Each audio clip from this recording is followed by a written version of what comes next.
দয়া করে আপনাদের কাছে প্রথম দরখাস্ত, যাদের সামনে জায়গা আছে, যারা চতুর্দিক দ্বারা আছেন, একটু আদবের সাথে, যাদের সামনে জায়গা আছে, না থাকলে কথা নাই, একটু বসে পড়েন, মাহফিলের সৌন্দর্য নষ্ট হচ্ছে। সম্মানিত হাজরিন, কোরআনে কারিম থেকে সূরা কফ থেকে ছোট্ট আয়াত তেলাওয়াত করেছি। নবী আলাইহিস সালাতু ওয়াস সালামের অসংখ্য হাদিস থেকে একটা অপরিচিত লম্বা হাদিস পাঠ করেছি। এই হাদিস তেলাওয়াতকৃত আয়াত আর পঠিত হাদিসকে সামনে রেখে আমার আজকের আলোচ্য বিষয় হলো জিহ্বা, জবান কন্ট্রোল করা। আলোচিত বিষয় কি? জবান কন্ট্রোল করা। আপনারা বলেন তো দেখি, এই আলোচ্য বিষয়টা বর্তমান সময়ে দরকার আছে না নাই? কি পরিমাণ দরকার? এটা যে কি পরিমাণ দরকার ওটা কেবলমাত্র শেখ হাসিনাই বুঝতেছে। ঠিক বললাম না? বলুন না। দেখেন, আমাকে আপনাকে আল্লাহ পাক যে বডি দিয়েছেন, অত্যন্ত সুন্দর বডি আল্লাহ দান করেছেন। আশরাফুল মাখলুকাত, বাঘ, ভাল্লুক, মুরগি, ছাগল, গরু, ভেড়া, পাটা, পাটি যা আছে, সমস্ত মাখলুকের মধ্যে সবচাইতে সুন্দর চেহারা, সুন্দর আকৃতি আর সুন্দর বডি দিয়ে আল্লাহ কাদের বানাইছেন? লাকাদ খালাকনাল ইনসানা ফি আহসানি তাকওয়িম। সুন্দর আকৃতি দিয়া আল্লাহ পাক আমাকে আপনাকে যতগুলো অঙ্গ বডির মধ্যে স্থাপন করেছেন, এর মধ্যে সবচাইতে সুন্দর, উত্তম এবং সবচাইতে সুন্দর অঙ্গের নাম হলো চেহারা। ঠিক বললাম না? ভুল বললাম? এর মধ্যে আল্লাহ তাআলা আবার পুরা চেহারার ভিতরে আরেকটা জিনিসকে আরো সুন্দর করে, নিরাপদ করে, গুরুত্ব দিয়া আল্লাহ পাক জবান সৃষ্টি করেছেন, জিহ্বা আল্লাহ বানাইছেন। উপরে 16টা দাঁত আর নিচে 16টা দাঁত, 32টা দাঁত দিয়া আল্লাহ এটাকে কন্ট্রোল করে বোঝাতে চাচ্ছেন, বান্দা যত বড়ই হও, যত বড় শেখ আর যত বড়ই পলিটিশিয়ান হও, যত বড় আলেম, মুফতি, মুহাদ্দিস, ডক্টর আর ডাক্তার হও, এফআরসিএসআর এফডি যা হও, কথা কম বলার চেষ্টা করবা। এই জবানটাকে কন্ট্রোল করা দরকার। আমি আপনাদের বলি, রাসূল এক হাদিসে বলেন, আল লিসান জিরমুহু সগীর জুরমুহু কাবীর। জিহ্বাটা অত্যন্ত ছোট, আয়তন ছোট, এই জিহ্বার বডি অত্যন্ত ছোট। আমার আপনার হাতটা যত বড়, জিহ্বা কি তত বড়? আমার আপনার পাটা যত বড়, জিহ্বা কি তত বড়? আমার আপনার পেটটা যত বড়, জিহ্বা কি তত বড়? আমার আপনার মাথা যত বড়, জিহ্বা তার চাইতে এক হাত বড়। কথা বলে না? সবচাইতে ছোট্ট অঙ্গ হলো জিহ্বা, কিন্তু পয়গম্বর কা জুরমুহু কাবীর, অপরাধ বড় মারাত্মক। বডি ছোট কিন্তু অপরাধ মারাত্মক। বিগত 16 বছরে এক্স প্রধানমন্ত্রী শেখ হাসিনা, স্বৈরাচার সরকার বললেও তেমন গুনাহ হওয়ার সম্ভাবনা নাই, সওয়াবই হবে। উনি রাজাকার রাজাকার রাজাকার বলে বলে দেশের মানুষের কান ঝালাপালা করে ফেলেছেন। এরপরে এই শব্দ বলেই আল্লাহ পাক তাকে পতন ঘটাইছে। জনগণ ঠিক কিনা?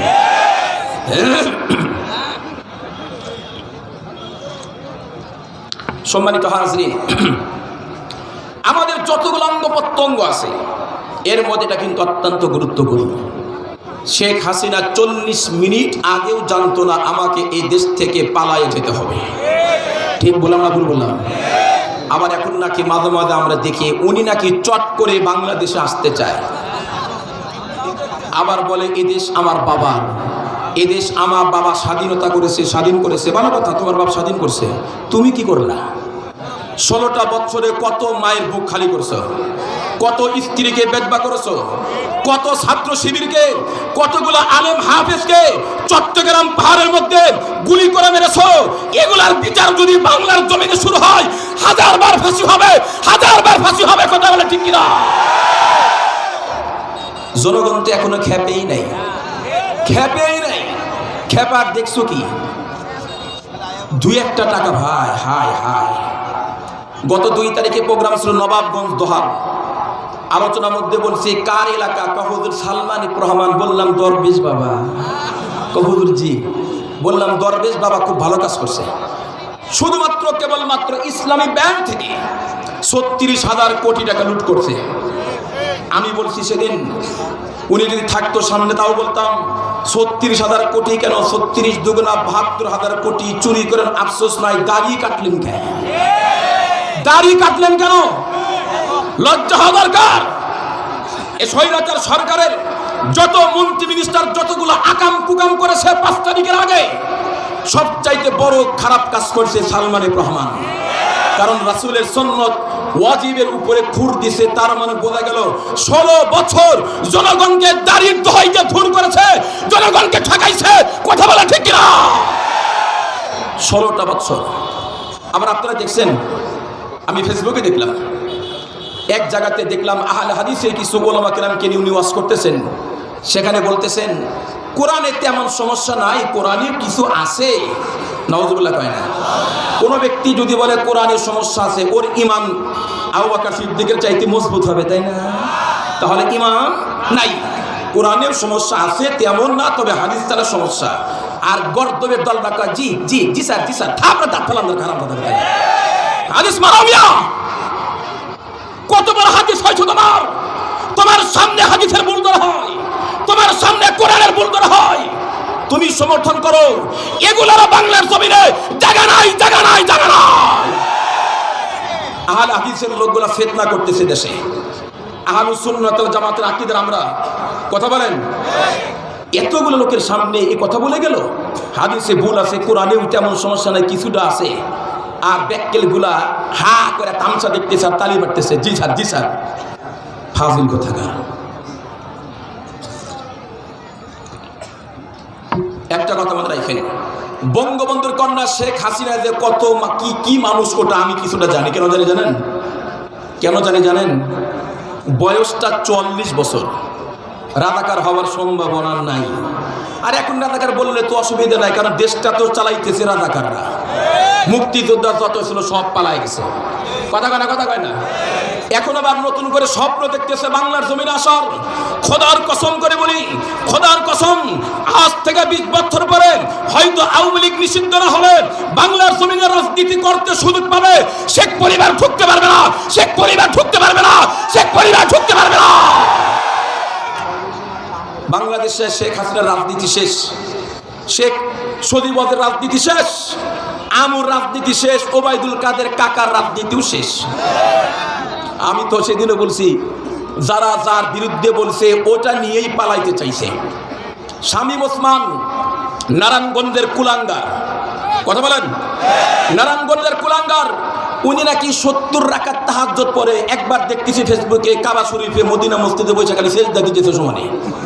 কয়টা থাকিছে আল্লাহ জানে। তাহাজ্জুদ নামাজ কখন পড়ে তাও জানে না। নেতারা বলতো আমাদের প্রধানমন্ত্রী প্রাইম মিনিস্টার শেখ হাসিনা ফজর নামাজের পরে তাহাজ্জুদ না পড়ে উনি বাইরে যেতেন না। তাহাজ্জুদের সময় ফজর আগে না পড়ে? আবার কিছুদিন আগে একজন দেখলাম হযরত শেখ হাসিনা, যুক্তি আছে, আম্মাজান আয়েশাকে যদি হযরত আয়েশা সিদ্দিকা বলা যায় তো শেখ হাসিনাকে বলা যাবে না কেন? শেখ হাসিনাও কি আয়েশা সিদ্দিকার খালাতো বোন, তাই না? আমি সেদিন উত্তরা মাহফিলে বলছিলাম 2 বছর আগে, যখন হযরতে শেখ হাসিনা বলল, আমি বললাম মাননীয় এমপি মহোদয়, মন্ত্রী মহোদয়, আপনাদের চাপাবাজি আর দালালি দেখে মনে হচ্ছে আমার ভয় হচ্ছে কবে জানি আপনারা এ কথা বলবেন হযরতে শেখ হাসিনা রাহমাতুল্লাহ আলাইহি। ওদের তোর তো বোঝে না, কথা কান না কেন? ওই একজন জাহাঙ্গীর কবির নানক বলছে না, পবিত্র ঈদুল আজহার জানাজার নামাজ, মনে নাই? মনে নাই? পবিত্র ঈদুল আজহা জানাজার, এরকম কথা হলো। হায় হায়, দেশটাকে একদম নরক বানাইছে 16টা বছরে। আপনারা অনেকে জানেন না এদেশের কত মানুষকে হত্যা করেছে, কত মানুষকে গুম করেছে, কত ছাত্র শিবিরকে হত্যা করেছে, কত যুব দলের লোককে হত্যা করেছে, কত আলেমকে জেলখানা বন্দী করেছে। এমন শিক্ষা আল্লাহ দিছে, বাংলার জমি ইতিহাস হয়ে থাকবে, ইতিহাস হয়ে থাকবে। কথা বলেন। আল্লাহ সুযোগ দেয়, আল্লাহ সুযোগ দেয় জালেমকে। দেখি কত মামলা দিতে পারো, দেখি কত হত্যা করতে পারো, দেখি কত মারতে পারো। যেদিন ধরবো ইন্না বাতশা রাব্বিকা লাশাদীদ, আল্লাহর পাকড়াওটা সাংঘাতিক। 40 মিনিটের মধ্যে পালাইতে বাধ্য হবা, পালাইতে বাধ্য হবা। হইছেও তাই, হইছে না? কয় মিনিটে পালাইছে? 40 মিনিটে। এই বেটি বড় সাংঘাতিক মহিলা, বাংলাদেশের লোককে ভালোবাসে নাই। প্রতিশোধ পরায়ণ একজন মহিলা ছিল, কথা বলে না কেন? প্রতিশোধ পরায়ণ একটা মহিলা 40 বছর আগে তার বাবার খুনের প্রতিশোধ নিয়েছে। যারা রাজাকার তাদেরও ফাঁসি দিছে, যারা নির্দোষ তাদেরও ফাঁসি দিছে। এখন আবার সামনে খেলা শুরু হবে। এখন শুরু হবে আওয়ামী লীগের কারা কারা রাজাকার ছিল, এখন তাদের ফাঁসি হবে বাংলার জমিনে। কথা বলেন, কথা বলেন। আমরা রাজাকার ছিলাম না, আমাদের রাজাকার বানায়া বিশ্বের কাছে আমাদের সন্ত্রাস বানাইছো। আজকে সারা বিশ্ব যাবে সবচেয়ে বড় সন্ত্রাস বঙ্গবন্ধু কন্যা শেখ হাসিনা, সবচেয়ে বড় সন্ত্রাস। আজকে বঙ্গবন্ধুর ইজ্জত আমাদের অন্তর ছিল, শ্রদ্ধা ছিল, যেরকম ঠিক কিনা? নষ্ট করছে কে? মামুন সাহেব, ফয়জুল করিম সাহেব, মাসুদুল করিম সাহেব, সাইদি সাহেব। নষ্ট করেছে তার দুইটা কন্যা শেখ হাসিনা, শেখ রেহানা।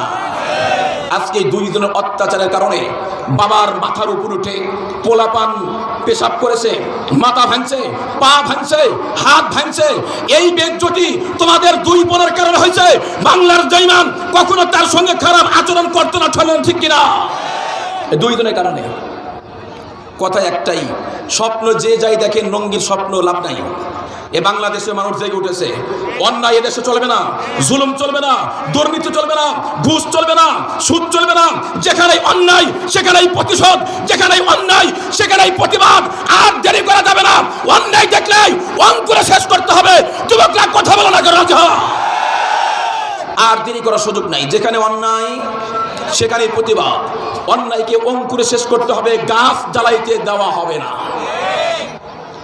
আমার এক দাউলি হুজুর শেখ হাসিনা যে চট করে ঢুকবে, আসলে কি আসবো? মানে ও এখনো আশা ছাড়ে নাই। বললাম যে মাঠ যদি খাবার চাস চুপচাপ থাক, তওবা কইরা হেফাজতে ভর্তি আসা। আমি হেফাজতের লোক তো দাওয়াত দিমই। খেলাফত মজলিসেরও জেলা সেক্রেটারি, হেফাজত ইসলামের জেলা সেক্রেটারি, রাবেতাতুল ওয়াইজিন বৃহত্তর কওমি ওলামা কেরামের সংগঠন বক্তাদের এটারও জেলা সেক্রেটারি। তিনটা দায়িত্ব আমার উপরে।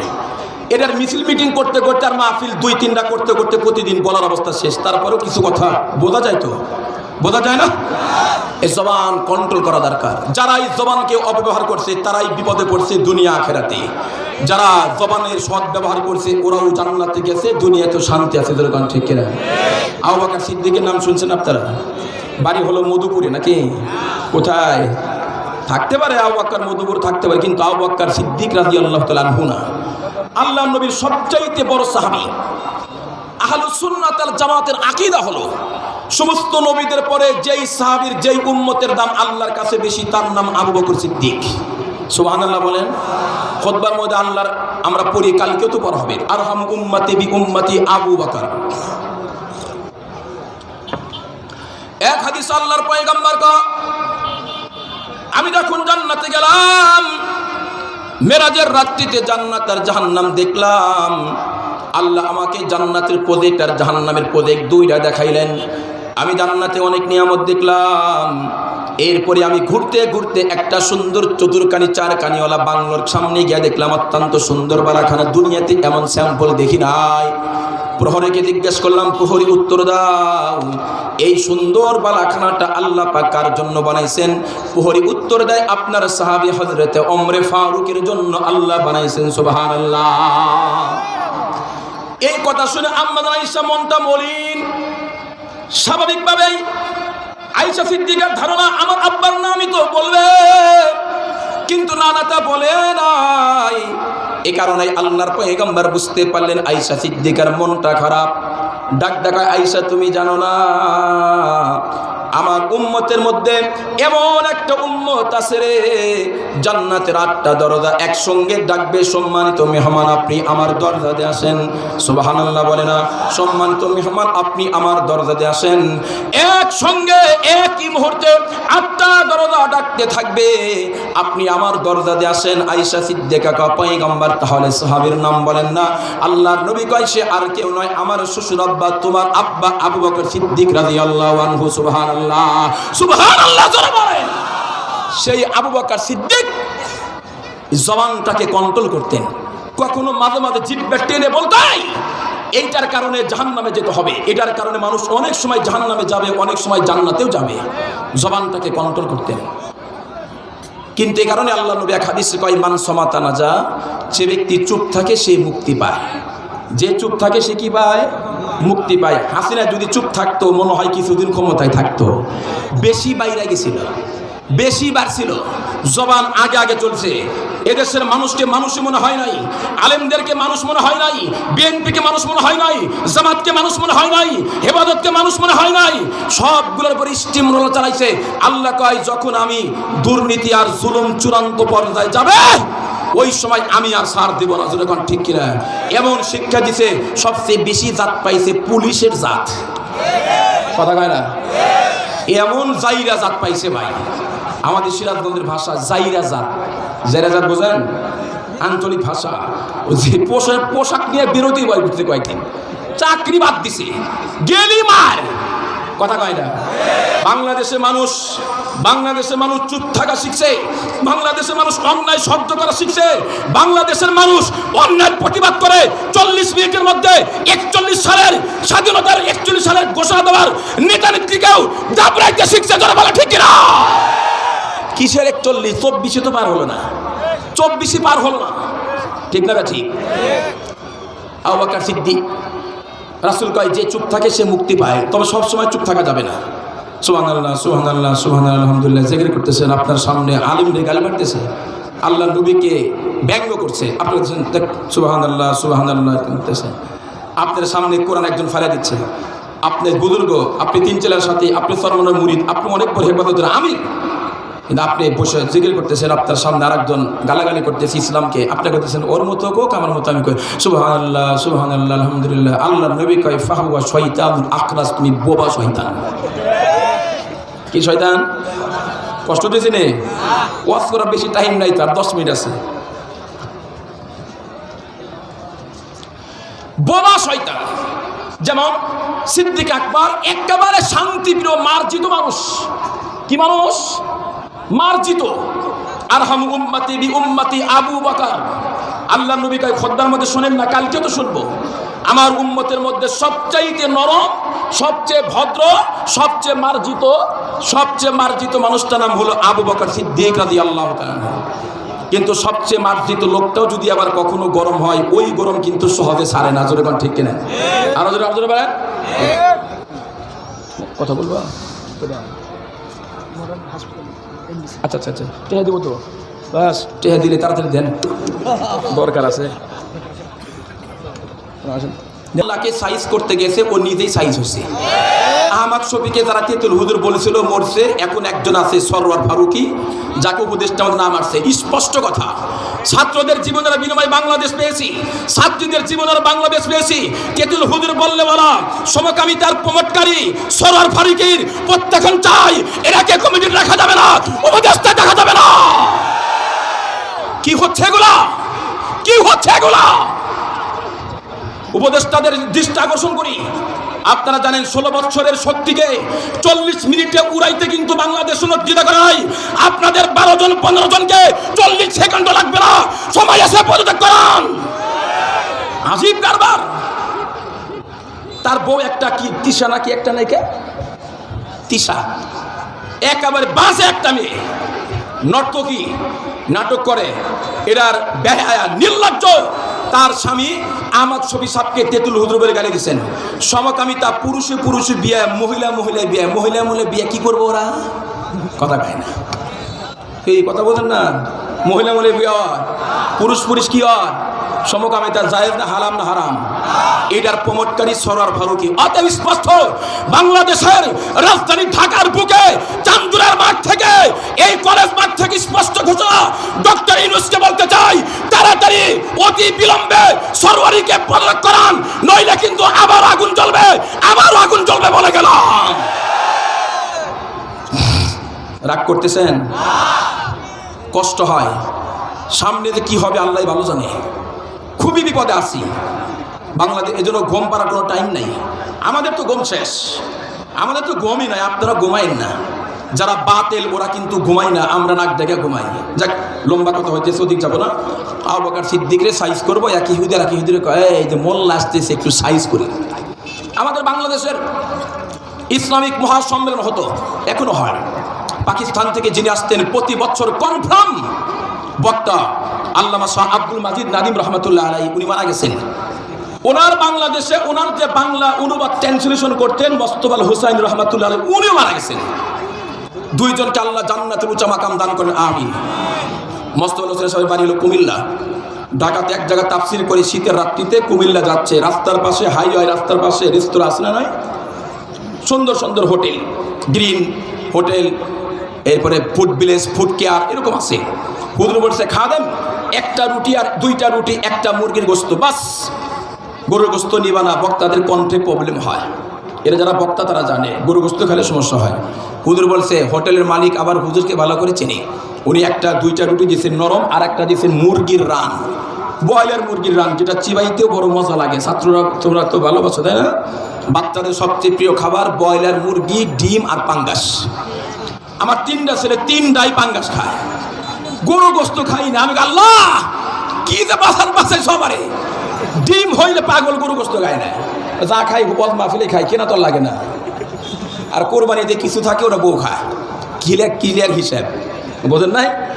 তো হুজুর খাচ্ছেন, রুটি খাইছেন, হাড্ডি গোস্ত খাওয়ার শেষ, চিবাইতেছেন। পাশের টেবিল এক জেন্টালম্যান বসা, জেন্টালম্যান চেনেন, ক্লিন শেপ, সালমানের প্রহারের মতো, একটা দাঁড়িয়েও নেই, প্যান্ট শার্ট পরা, টাই পরা, বাম হাত দিয়ে কফি খাচ্ছেন। আমাদের সমাজে কিছু পলিটিশিয়ান, রাজনীতিবিদ, শিল্পপতি, এরা আছে বাম হাতে চার কফি খায়, এরা বুঝায় এটা নাকি সভ্যতা। মনে রাখবেন, এটা সভ্যতা না, এটা হলো অসভ্যতা। সুন্নতের বিরুদ্ধে প্রত্যেকটা কাজ অসভ্যতা, অভদ্রতা। উনি দেখতেছে হুজুর রান চিবাইতেছে, এবার মোল্লাকে একটু সাইজের সুযোগ হয়েছে। কাছে গিয়ে হুজুর একটা কথা বলি, শুনতেছেন? বোঝা যায়? ভালো করে শোনেন, ভবিষ্যতে সাবধান হয়ে যান। হুজুর কয় বলেন, হুজুর আমাদের দেশের কুকুর যেন কি খায়? কুকুর কি খায়? এখানে উত্তরবঙ্গের লোক বেশি আছে আমার জানা মতে। আমাদের উত্তরবঙ্গে কুকুরকে প্রথম বিয়ের অনুষ্ঠানে প্রথম কাতারে প্রথমবার বসা গোস্ত খাওয়ায়, কুমিল্লা খাওয়ায়, বরিশাল খাওয়ায়। ঢাকার সিস্টেম ভিন্ন। সমস্ত কুকুরগুলাকে এই ফেয়ার আল্লাহ দিয়ে সাজায়া আর লাইফ বয়টা গোসল করাইয়া বিয়ের প্রথম কাতারে বসায়। কথা কয় না? ওদের জন্য কি স্পেশাল হাড্ডি। হুজুর উত্তর দিবে কুকুর হাড্ডি খায় তো হুজুর অপমান হবে, এটা হলো ওর চালাকি। কিন্তু ও তো জানে না যে এটা কুমিল্লার মাল। কোন জায়গার মাল? গাজীপুরের না, কুমিল্লার মাল। জোরাত বগদাদি নয়, কাসেম দানতবী রহমতুল্লাহ আলাইহি সিপাহ সালার, যিনি স্বপ্নযোগে আল্লাহর পয়গম্বরকে দেখে দারুল উলুম দেওবন্দ মাদ্রাসা করেছেন, ওনার এলাকার কিছু বেদাতিরা হুজুরকে অপমান করার জন্য তাদের একটা মানুষকে লাশ বানায়া হুজুরকে বলে, হুজুর লোকটা মারা গেছে, আমাদের মন চা আপনি ধারণা করবেন। ওদের উদ্দেশ্য হুজুরকে অপমান করা। হুজুর যে আল্লাহু আকবার বলবে, লোকটা উঠে দৌড় দিবে, হুজুর অপমান হবে। হুজুরকে ঠিক আছে লাশ হাজির করো, লাশটাকে হাজির করছে। হুজুর উযু টুযু কইরা সুন্দর করে আল্লাহু আকবার, জানাজ পড়াইছিল বাচ্চারা, আলহামদুলিল্লাহ বলেন। এখানে একটা কথা, আমার সিরাজগঞ্জে যারা আওয়ামী লীগ ছিল এখন তো একটাও নাই, কই যে গেছে আল্লাহ জানে। এই জানাজার নামাজ যখন মাদ্রাসা শিখাইছি প্রদর্শনী, ওরা কি কয় জানেন? কয় দেখো দেখো হুজুররা কত সিরিয়াস, আমাদের কেমনে মাইরে আবার জানাজা করতে হবে ওটাও শিখায়। কি কয়? আমাদেরকে মাইরা কেমনে জানাজা করতে হবে সেটাও শিখায়। কতবার বাসপা এ জানাজা করতে হবে না। হুজুরকে আল্লাহু আকবার, লাশ আর ওঠে না। দ্বিতীয় আল্লাহু আকবার, তা ওঠে না। তৃতীয় চতুর্থ ওঠে না। খুইলা দেখা যায় গেছে গা। হুজুরের সাথে বাটপারি করো। হুজুর তো প্রথম নিয়ত করছে, তখনই শেষ হয়ে গেছে গা। আলেম ওলামার সাথে টক্কর দিতে আসবে না, আলেমদেরকে ঘাড় মটকাতে আসবে না, তোমার নিজের ঠ্যাং থাকবে না। যখন ঠিক কিনা কথা বলেন? আলেমদেরকে মসজিদে নিয়ন্ত্রণ করেছ, ওয়াজের মাহফিলে 12টা বাজতে পারে না, মাইক বন্ধ করো, সাউন্ড বন্ধ করো। আজকে কোথায় গেলা? খেলবে না, খেলতে আসো। আর খেলা হবে না, আর খেলা হবে না, খেলা শেষ। শামীম ওসমান সবচেয়ে বড় নষ্ট ভটর, পর্দার বিরুদ্ধে কথা বলছে। এটা পর্দা করে পালাইতে গিয়ে কট খাইছে, ঠিক না? ঠিক, এটা পর্দা করে পালাইতে গিয়ে কট খাইছে। কত নেতা দেখলাম। তো হুজুর কয় কি? হুজুর আমাদের দেশের কুকুর যেন কি খায়? উদ্দেশ্য হুজুর বলবো কুকুর হাড্ডি খায়, তো হুজুর নিজে হাড্ডি খাচ্ছে, অপমান হবে। হুজুর কয় ডিজিটাল যুক্ত বর্তমান কুকুররা চার কফি খায়। কি কয়? চার কফি খায়। এই যে দৌড় দিছে, এক দৌড়ে গাজীপুর চৌরাস্তা পার। আলেমদের সাথে টক্কর দিতে আসবে না, বিপদে পড়ার সম্ভাবনা ছাড়া লাভ নাই। আবু বকর সিদ্দিক আসছে, একজন আরেকজনকে কয় কি? এতদিন শুনলাম আব্দুল্লাহর পুত্র মোহাম্মদ গরিব ফকির, আজকে শুনতেছে আল্লাহ বলে ফকির হয়ে গেছে। আর আসতে নাউযুবিল্লাহ কোন জোরে কোন মিয়া আরেকজন কয় কেমনে আবু বকর সিদ্দিক ব্রেক করছে লক্ষণ তো ভালো না ব্রেক আরেকজন কয় ওই যে কোরআন শরীফের আয়াত নাযিল মাই ইকরিদুল্লাহ করজান হাসানা কে আসো আল্লাহকে ঋণ দিবা যেই লোকটা ঋণ দেয় সেই তো গরিব আর ফকিরই হয় আবু বকর সিদ্দিক তো রাগী মানুষ মাথায় রক্ত উঠে গেছে ঠাস করে গালে একটা থাপ্পড় বসাই দিছে আরবের মানুষ গাল তুলতুলা পয়সের পরিমণি আর বোঝেন না একেবারে তুলতুলা গালে একটা থাপ্পড় দিছে 5টা আঙ্গুলের ছাপ গাল উঠে গেছে হাত দিয়ে ধইরা কানতে কানতে পয়গম্বর রাসূলুল্লাহ নবীকে কান্দোস কে কইবেন আপনারা আবু বকর ভাইরা কি করতে চান আল্লাহ নবী কয় তুমি মনে ভুল করতেছো সটটা আবু বকর দেয় নাই ওমর দিছে কাজী না খোঁজা আজকে আবু বকরই দিছে তাই না আবু বকর তো বুজুর্গ মানুষ ইকরামা মাদ্রাসার মুহতামিম ইসলামের মতো বুজুর্গ কারো থাপ্পড় টাপ্পড় দেয় ম্যাকটার দেয় মারে না তো বুজুর্গের মতো এর তো না না ওমর আসছে ওমর তো অন্যায় সহ্য করে না হুজুর থাপ্পড় কি আপনি খাইছেন না আমি খাইছি তুমি খাইছো আজকে আবু বকরই দিছে কে দিছে আবু বকর ডাকছে এই মারছো কেন ইয়া রাসূলুল্লাহ যদি অনুমতি দেন তাহলে বাম গালেও বসাইতে পারি সুবহানাল্লাহ কয় না আল্লাহ নবী কয় এবার বুঝলাম ডান গালেরটা দিয়ে তুমি বসাইছিলা ঠিক না নবী কয় মারছো কেন সিদ্দিক আকবর কা পয়গম্বর কত বড় জালেম কত বড় বদবক্ত কত বড় কমিনা আমাকে গালি দিছে কিচ্ছু বলে নাই আমার আব্বাকে গালি দিছে কিচ্ছু বলে নাই আমার সামনে নবীকে গালি দিবে আমার সামনে আল্লাহকে ফকির বলবে আয়ান কুসুদ্দিন ওয়া আলা হাই আমি জীবিত থাকবো আমার সামনে তাবলীগ মিটে যাবে আমার সামনে দিন মিটে যাবে হতে পারে না ঠাস করে গালে বসায় দিলাম নবী কয় কি রে আল্লাহর গালি দিছস আমার গালি কহুদুর আপনি আমার চেনেন না একসঙ্গে চা খাই সকালবেলা পল্লী বিদ্যুতের কাছে আমি রে করতে পারি নবীকে আবু বকর সাক্ষী আছে কহুদুর সাক্ষীটা কি নাই সাক্ষী ছাড়া তো হবে না আল বাইয়িনাতু আলাল মুদ্দাই ওয়াল ইয়ামিনু আলা মান আনকারা সাক্ষী দরকার কহুদুর সাক্ষী নাই আমি ছিলাম ওরা দুইজন আর উপরে আল্লাহ আর আপনি তো জানেন যে সিদ্দিক আমি সত্যবাদী আপনি আল্লাহ বলছেন সিদ্দিক দিয়ে আদালত চলে না কত আবু বকর সিদ্দিক জেলখানা পৌঁছতেছে কথা কয় না আবু বকর কা পয়গম্বর যা বিচার করেন মাথা পেতে নিব সাক্ষী টাক্ষী নাই পয়গম্বর কা বিচার হবে ইনসাফ ভিত্তিক এই ইহুদি তোরে যত ধরে থাপ্পড় দিছে ঠিক ওই পরিমাণ থাপ্পড় আবু বকর সিদ্দিকের গালে বসাই দে ইহুদি খুশি না বেজার আরো ধরে বলেন আগে গেছে থাপ্পড়টা দিবে এমন সময় হযরত জিবরিল আলাইহিস সালামের আগমন সুবহানাল্লাহ জোরে গান কথা কয় না জোরে গান সুবহানাল্লাহ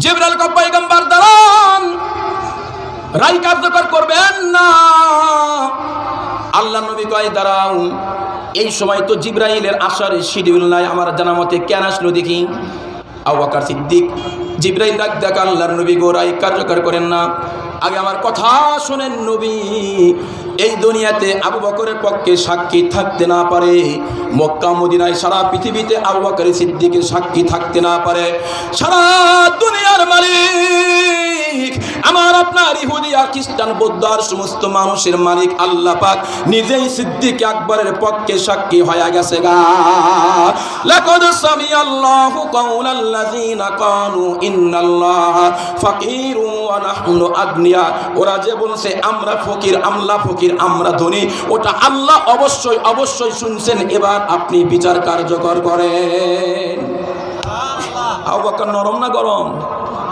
আসলে তো নরম কিন্তু যখন ইসলাম বিরুদ্ধে কথা ঈমান হয়ে গেছে আর থাকতে পারে নাই সেতুর পানি সমুদ্রের পানি যখন তরঙ্গ ঢেউ আসে পানি কিন্তু পারে না উপর দিকে যা পড়ে ওটাই নামে মুসলমানের সামনে অন্যায় দেখলে ঈমান ধপ দেয় ঈমান উপরে ওঠে কথা বলে ঠিক না নবী কয় কি রে ইহুদি তুই না বললি কিছু কষ্ট নাই ওই রাসূলুল্লাহ আমি কি জানছিলাম যে ছোটখাটো ব্যাপার না আবার এখানে আল্লাহ নাক গলাইব জিবরাইলকে পাঠাইব কত বড় বাট্টা তার মানে বুঝাইতে চাইলাম চুপ থাকা ভালো কিন্তু সবসময় চুপ থাকা ভালো না এখন থেকে যেটা গেছে গেছেই এ বাংলাদেশের জমিনে আবারও স্মরণ করে দেই, আবারও স্মরণ করিয়ে দেই। 40-41 পর্যন্ত তারা থাকার গ্যারান্টি দিয়েছিল, চ্যালেঞ্জ করেছিল। 24-এর 5 আগস্টের মধ্যে বাকি আউট হয়েছে। স্বপ্ন যতই দেখো, বাংলাদেশে যারা তাদের দোসর রাসো, স্বপ্নই থাকবে। বাংলার জমিনে শেখ পরিবারের ঢোকার পারমিশন নয়, আসতে পারবে না। ঠিক বললাম না ভুল বললাম? অতএব নতুন করে দেশ চালাবার স্বপ্ন দেখেন, নতুন করে স্বপ্ন দেখেন। আর একটা শিক্ষা গ্রহণ করেন, অন্যায় দেখলেই প্রতিবাদ করতে হবে, যেখান থেকে সেখানে ওখানে প্রতিবাদ করতে হবে, তাহলে আমাদের দেশটা সুন্দর হবে। মুখ বুদ্ধ করে সহ্য করার মতো পরিবেশ আর বাংলার জমিনে নাই। এখনো বৈষম্য আছে না নাই? সেদিন এক বক্তা লিখছে, খুব মজা পাইল, বৈষম্য এখনো আছে। প্রধান বক্তার বিদিক 80,000, দ্বিতীয় বক্তা 6,000। বোঝেন নাই? আমারটা কইতেছি না, আমি অনেক টাকা পাই। প্রধান বক্তাকে এখন 1 লাখ টাকা দেয়, দ্বিতীয় বক্তা হিসেবে তো 50 পায়। তাক দা 7,000। এই বৈষম্য আছে না নাই? কথার কথা। দাওয়াত তাবলীগের মেহনত চলতেছে। এরা আর একটা নতুন নাটক শুরু করছে, বৈষম্য দূর করবে। এটা বৈষম্যের মাসলা না, এটা হক বাতিলের মাসলা। কথা আসতে কোন গজর বলেন? সাত তওবা করুক, সাত তওবা করুক, দেওবন্দে চাক, মাপ চাক, রুজু করুক। বাংলার জমিনে আবার সাদি এই সাত টঙ্গীর ময়দানে আসার অনুমতি আছে। তওবা না করা পর্যন্ত, রুজু না করা পর্যন্ত বাংলাদেশের রক্তের রক্তের বন্যা বয়ে যাবে। একবার আপনার শাহজালাল বিমানবন্দর রক্তে রঞ্জিত হবে। সাতকে আসতে দেওয়া হবে না, আসতে দেওয়া হবে না। কথা বলেন ঠিক না? যেই লোকটা